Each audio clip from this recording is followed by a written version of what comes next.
Greeting,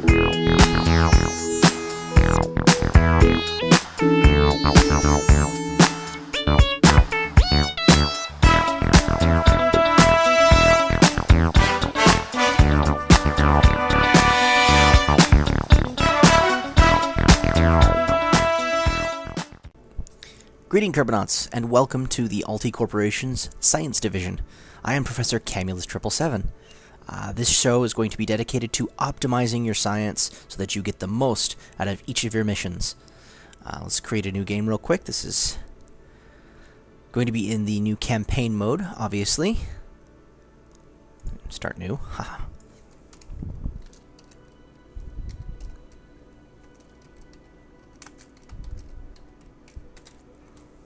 Pick my flag here.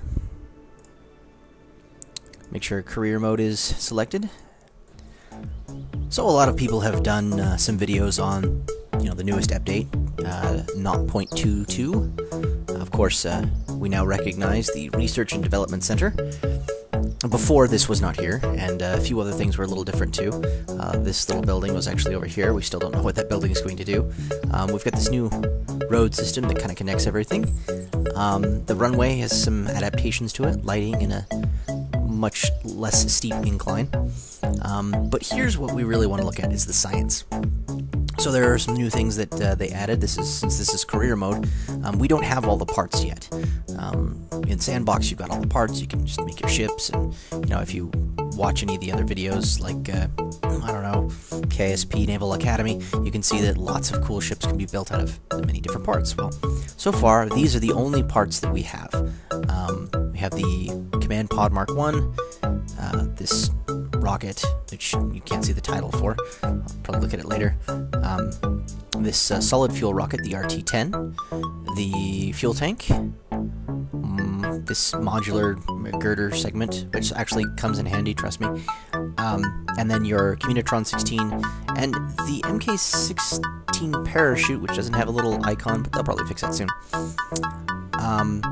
We have no science, and of course this didn't require any science for us to get it, so pretty much we're just starting off basic.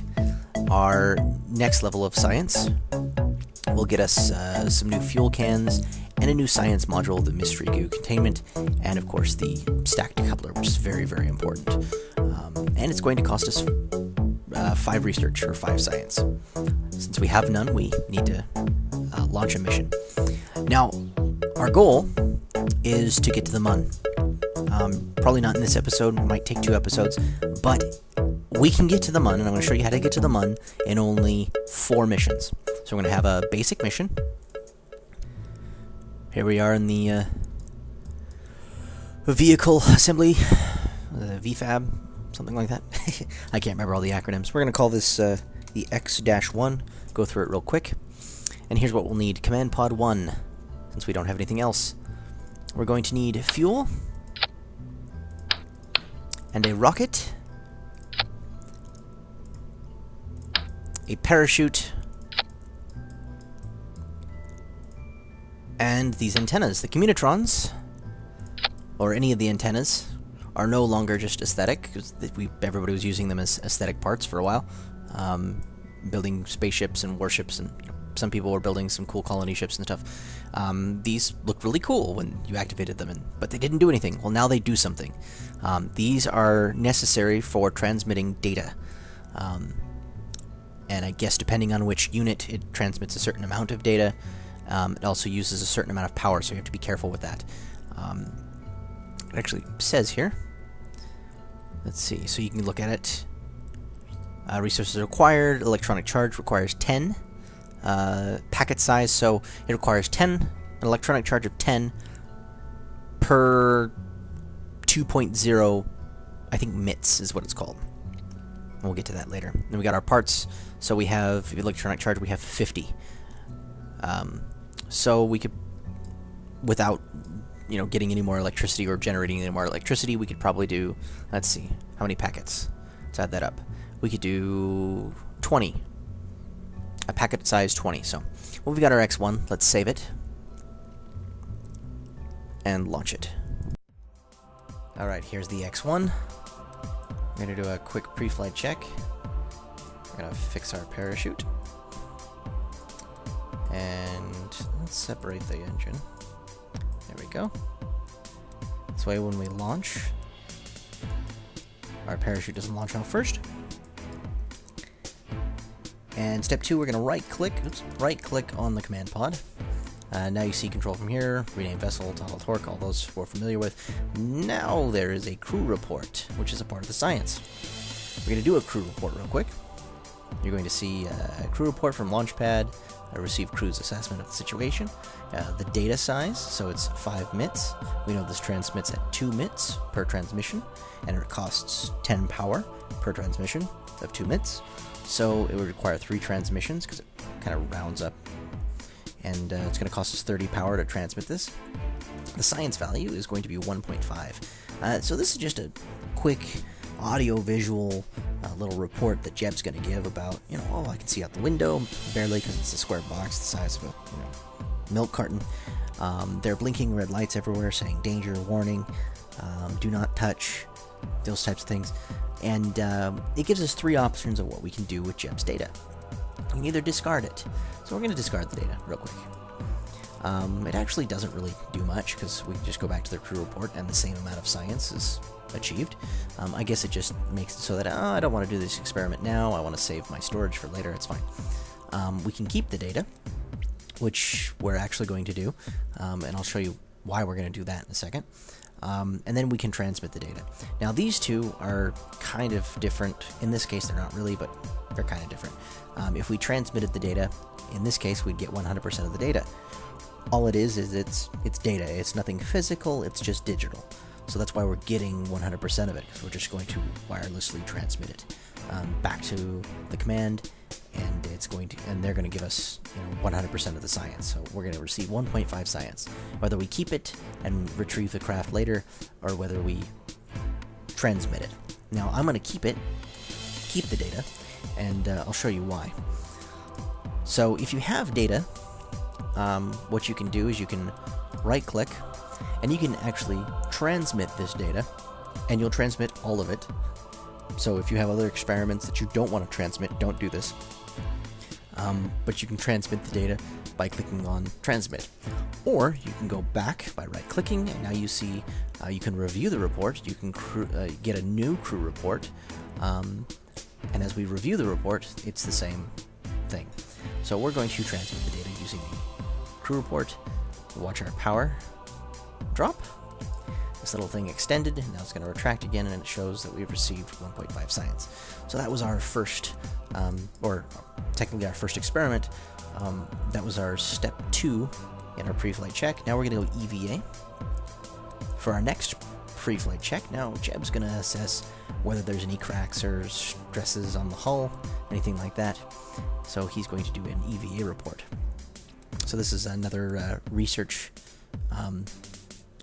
excuse me, another research menu that pops up. This data size is going to be 8 MITs, which would require 80 power to transmit it, so we're probably not going to be able to transmit this, but it's going to be worth 5.6 science. Now if we did transmit it, it would give us 2.8 science, which is nowhere near 5.6, because we only received 50% of it. If we discard the data, we can do it again, but we're going to keep the data. And then we're going to right-click, and we're going to store our experiment. There it is. Everything's stored. Now, by hitting F and boarding your ship again, you store it again. But in this case, we're just going to do that. Now, again, I don't have enough power to transmit, and I don't have a maximum amount of power needed to transmit, so even if my power is full, I wouldn't be able to transmit and get all my data because I don't have 80 power. So that type of thing is for later, when you have more battery power, or two of these, one on top of the other. That's it for our pre-flight check. I'm actually gonna do that. There we go. And make sure that everything's good. I'm going to tab this. There we go. And I'm going to launch. Now as we get higher in altitude, we can do, and you can see our power is going up, we can do yet another crew report. Let's get to our, at least little bit of maximum. There we go, engine's out. Now you can see this crew report. The shore is looking inviting, and you watch the waves roll over the coast. Roll into the coast. Requires, again, 5 minutes. So this will require pretty much 30 power again. Here we're falling. We'll get 3.5 science out of it, so I'm going to transmit. Watch that extend again. Watch our power drop. Yay. I'm going to turn off the SAS, and we are going to fall to carbon. And as we're falling, we're just going to look out, and we're going to do one more. Another crew report, slightly less, 1.3, and we're going to keep this data. Now, each time you redo an experiment over and over again, it's going to reduce the amount of data by, I think, 80%. Now, there's a silver lining for whether you transmit or keep the data. I should put out my deployment parachute, slow me down a little bit. If you keep the data, when you retrieve your craft or the modules that contain the experiments specifically, so you don't want to lose those modules, when you run an experiment, you have to return it or you have to transmit the data. Or you can store them here. But when you keep the data and you recover your craft with all the modules and all the experiments, you will receive 100% of the data. But if you continue to do the experiment over and over again, it will reduce the amount of data. I think the most amount of science you can receive out of the experiment is 125%. So you receive 100% of it the first time, say like 5, 10, 15, 20, whatever, and then you'll receive, this is going to probably kill my engine. Yes, it did. And my fuel. But I'm fine. So you're going to receive 125% of it when I retrieve this over and over again for the same experiment. If I ran it, I guess, 5 times, that's the maximum amount I can retrieve. The same goes for transmitting the data. I will receive 125% of the maximum amount of science. So I will always receive, whether I transmit or recover my craft, I will always receive my total amount of data from that experiment. After doing as many experiments as possible then I will receive 125%. So it means that if I transmit, I'll have to do more experiments. But I can do more experiments during mission. If I recover, I will do less experiments per mission, but I will be able to receive all my science and data all at the same time. So it's actually, it's give and take, depending on how you design your craft. It's probably quicker in this case to just retrieve the first few experiments. So that's what we're going to do. Alright. So my craft is actually still sitting there. Probably can't see it if I... No, I can't see it. I don't know if you could see it, if it even uses the models or not. I'm going to actually go to the Space Center here. I'm going to click on this, and I'm going to recover. Now, as you recover it, you're going to see here's my experiments. Got 1.3 science, 5.6 science, and 5 science. So my total amount of science for my first mission is 16. Done. And then we'll go back. Now what we do with the science is we go to the research and development. We click on our next stage, our next level of craft, and we hit research. It's going to cost me 5 science, so I'll be left with 11. So cool. Now I have these new fuel tanks, new experiments to run, and the ever so important decoupler. Now this is very important. I'll show you why in a minute. I've got my next levels right here. This is an extremely important one. So is this actually. And this one actually is not so important. The next one we're going to get is this, and I'll explain why. It's for these radial decouplers. Not this one yet. We'll get this one after our second mission. But the radial decouplers are extremely important because they allow us to decouple things that we attach on the side. The wings, not so much. A little bit of stability, and the nose cones, they reduce drag a little bit, I think. I'm not 100% sure. I actually haven't experimented with that yet. So the next one we're going to get is this, and it's going to cost us 18 science. So we need to do another mission.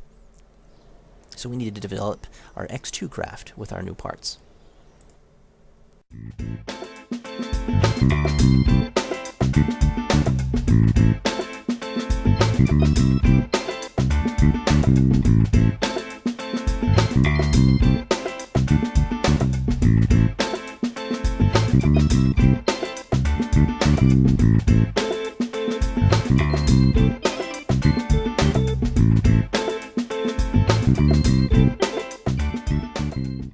Here we go. The X2. Pre-flight check. Same as the last time.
Alright, let's recover our craft. Ooh, thing's loading.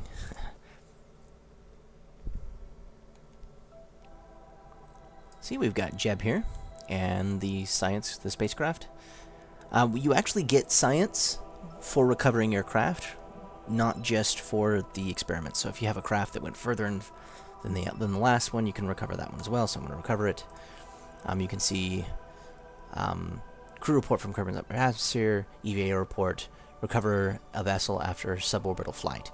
So since I did that, I get 17.3 science earned, so 38 total, done. I've got Jeb here, which I'm going to recover. He's got surface sample, well, a water sample, 12 science, another EVA report from Kerbin's water, so that's 15.2 science, done. And then I have debris. I'm going to recover the debris. Some of it's actually just debris. And these should be my experimental modules. See?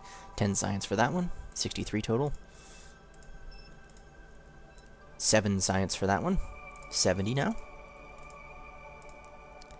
3 science, so that's 73 science total. Go back.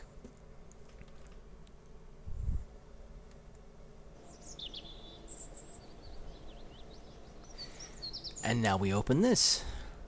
Now we get to spend our science. Now 73 science for 2 missions is pretty good.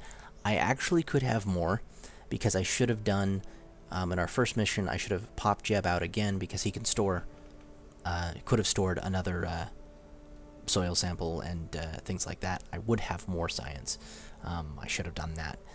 But, let's see. We need this one. 18 science. Done. And struts are important. Struts are very important. But not as important as these engines. 15. Now I'm just shy of the amount of science I need for all of these. Now my next one, oops, should be either the struts or the science. I'm thinking,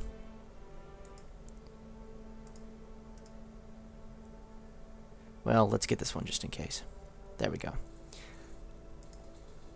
Now we can see it all our science, all our next levels of science. Now that's 2 missions, and we've already hit the 3rd tier, and we're about to hit the 4th tier. We have 20 science left, so let's build our next rocket. So here's the X2, extremely successful. No pun intended, really. Now we need to build our X3.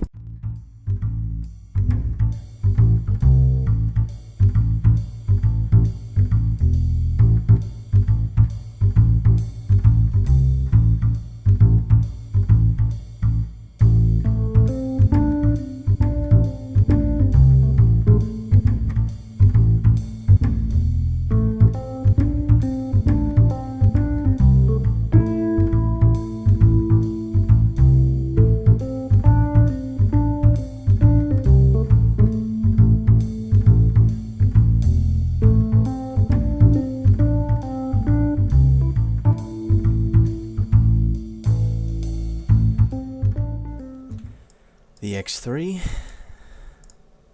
crew report 0.2, not much. Actually, view report, transmit that. Everything else good to go.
Here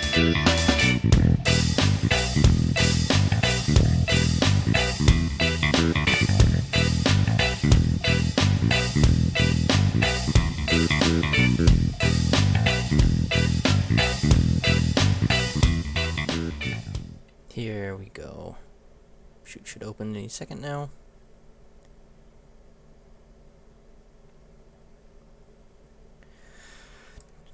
Two chutes enough for that that weight. That's good. Speed it up again.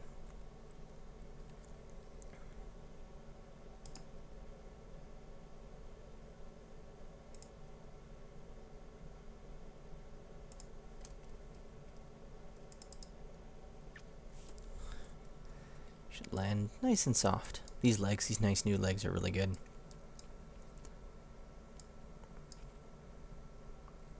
Plop. Very nice, very nice. EVA. And fall off our little ship. EVA report.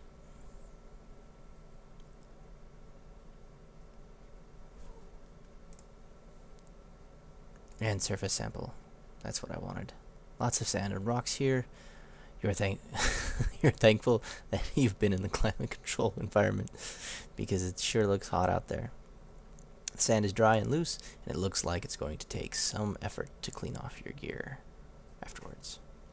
Keep that data. Successful mission. Let's see, let's Space Center. Okay, to retrieve our craft and our brave crewman. The X3. Recover. 65 science now. 29 from our mission. Let's see. 3.5, 1.6. Pretty good. And Jeb.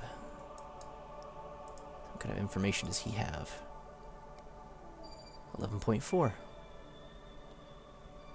So he's got a surface sample and an EVA report. Done. And these, they're just debris. They'll actually clear up when we launch our next ship. Back at KSP, let's check out our science, or KSC. We have 77 science, which pretty much means we can pick any of these that we want. Now, we can do more science if we grab this. And the battery's kind of cool. However, these struts and this section here are probably the most important that you can get. These are pretty cool too. Not so much, actually, to be honest. I mean, this is kind of cool, but we don't need it right now. And we don't need the extra fuel tank because there's really no point. So this is the one we need. Now, if you're strapped for science ever, this is the order you should go. Obviously, this one, then this one, then this one. Then you can build a craft that can get you to the moon. Generally, you have plenty of science. I'm sorry. This one, this one, this one, this one, and then this one. So you need those. But we have plenty of science. We're overflowing with science right now because we've learned to optimize. So we're going to research that. We have 32 left, and I now have plenty of science, or plenty of parts to get us to the moon. So thanks to the 3 missions that we're able to do, we have obtained enough science to get the parts that we needed to build M1 rocket. The essential parts being the 909 engine, especially, and the strut connectors, so that we don't have to worry about our craft falling apart as we launch it out there. Next episode, we're going to build our craft. I'm going to show you how to, well, you guys know how to build a Mun craft, but just out of the parts that we have. It's going to be a smaller Mun lander. We're going to launch, rendezvous, land on the Mun, do a whole bunch of experiments, and then return and land on Kerbin. It should be a pretty smooth mission. We should have enough power and fuel, no problem. In fact, we'll probably have an excess of fuel. We'll be burning fuel right and left. I'm not the most efficient when it comes to doing space missions, but I think I'm pretty efficient. If there's anybody who can give me some helpful tips, I'm much appreciated. Also, if you guys want to see some missions, specifically if you have some goals, like landing on Duna or Lathe, those types of missions, we can do those. I'll optimize the amount of science, because that's the whole point, and see which missions get us the most science out of the parts that we have. Like in this case, we're not going to just orbit the Mun, we're actually going to land on it. We're going to get somewhere upwards in the hundreds of science from that mission. So, appreciate you guys watching. Thank you very much. This has been the AlTi Corporation Science Division, and you guys have a good night. No.